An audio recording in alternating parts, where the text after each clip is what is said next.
Egiarran, aski gustora nago, Elon.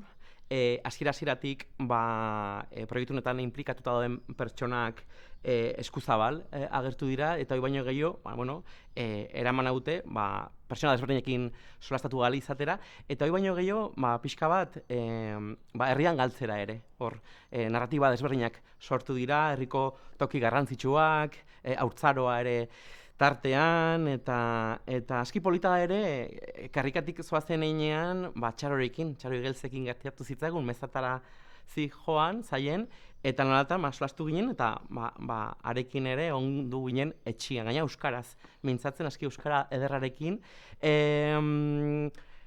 Egiarran, denbora tarte honetan, dinamika desberdinak egin ditugu.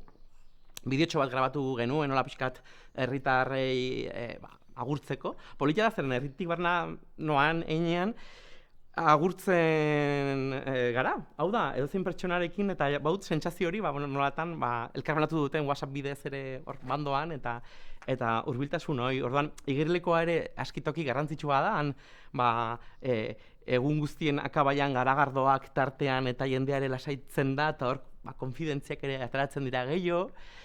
Polita da, ikuste ere pertsona bat etxe barrenin ere nolatan solastatzen den edo, eta gero kanpun ere interakzioiek, jendean artean ere, bertzegunean, gazte batekin egon nintzen, herriko historialari batekin, eta gizon helduago batekin aitzineko egunean egon nintzen arekin, erran zion, mira, tu eres uno de los jóvenes, de los pocos que saluda, ez?